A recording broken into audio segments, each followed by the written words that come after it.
ഞാൻ സത്യം പറഞ്ഞാൽ ഇപ്പോൾ ആ വിഷയം ഇത് അറിഞ്ഞു വരുന്നേ ഉള്ളൂ. ഞാനൊരു ചടങ്ങിലായിരുന്നു. എനിക്ക് തോന്നുന്നത് അതൊരു എടുത്തിയേട്ടമായി പോയി. കാര്യം ആവശ്യമില്ലാത്തൊരു പരിപാടിയായിപ്പോൾ എല്ലാവരും കൂടി രാജിവെക്കേണ്ട കാര്യമില്ലായിരുന്നു.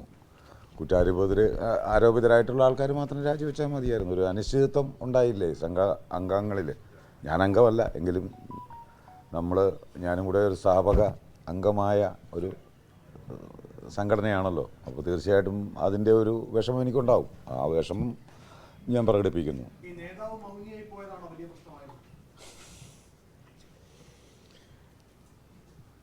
അതിൻ്റെ ഒരു ബലിയാടല്ലേ ഈ നിൽക്കുന്നത്.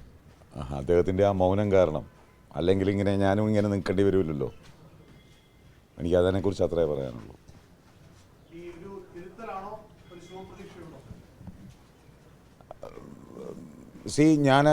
ഞാനത് ഈ സംഘടന തുടങ്ങി 94 തുടങ്ങി. എനിക്ക് എൻ്റെ ഓർമ്മ ശരിയാണെങ്കിൽ 94, 3, 97 തോന്നുന്നു.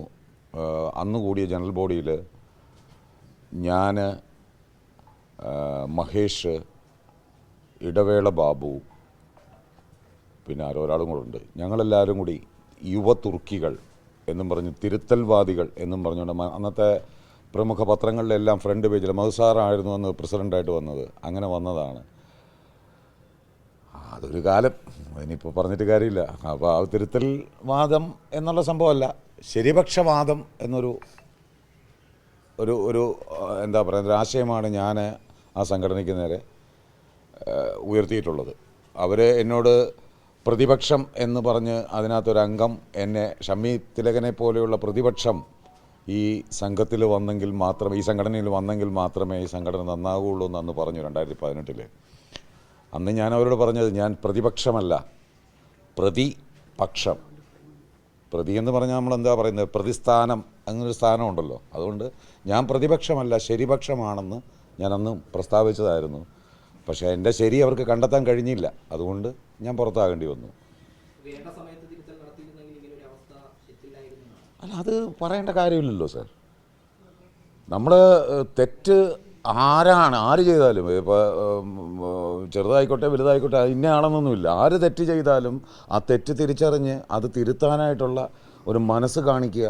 അതിനു വേണ്ടിയിട്ട് തന്നെയാണ് ഞാൻ ആ സംഘടനയിൽ ഞാൻ ശബ്ദമുയർത്തിയിട്ടുള്ളത്. അപ്പോൾ അങ്ങനെ ശബ്ദമുയർത്തുന്നവരെ അടിച്ചമർത്താനല്ല നോക്കേണ്ടത്.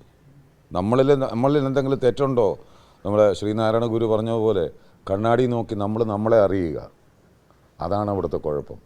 അല്ലാതെ ഞാനൊരു ജാതിയിൽ കൂടിയ ആളാണെന്നോ അങ്ങനെയുള്ള ചിന്തകൾ മനസ്സിൽ വെച്ചുകൊണ്ട് ഈ പറയുന്ന ഒരു സംഘടനയിലൊക്കെ ഇരുന്ന് കഴിഞ്ഞാൽ അങ്ങനെ സംഭവിക്കും. അതാണ് അതിനകത്തെ കുഴപ്പം. അത് എന്നേ പറയുന്നതാണ്, ഇന്ന് തുടങ്ങിയതല്ലല്ലോ.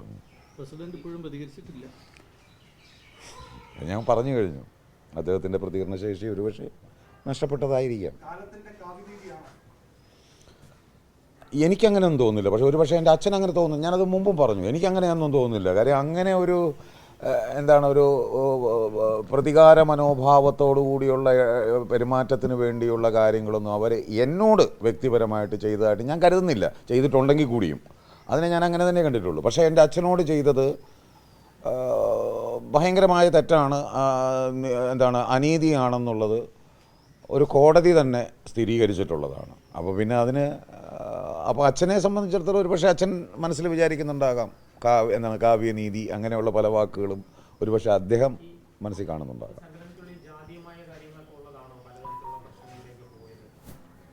സാർ, അത് ഇന്നും ഇന്നലെയും പറയുന്നതല്ല.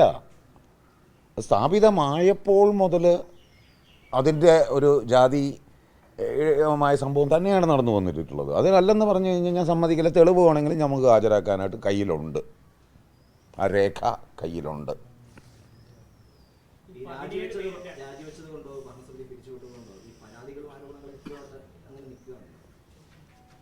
അത് സർക്കാർ നോക്കേണ്ട കാര്യമല്ലേ.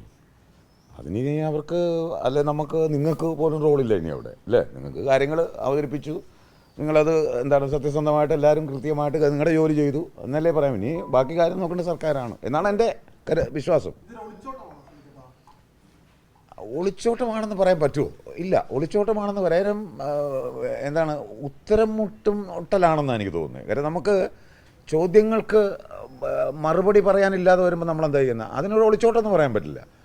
ഉത്തരം മുട്ടുന്നതാണെന്ന് ചില സമയത്ത് ചില ആൾക്കാരത് കൊഞ്ഞനം കുത്തും. ഉത്തരം മുട്ടുമ്പോൾ ചിലർ മിണ്ടാതിരിക്കും. മൗനം വിദ്വാന് ഭൂഷണം, അങ്ങനെയുണ്ടല്ലോ.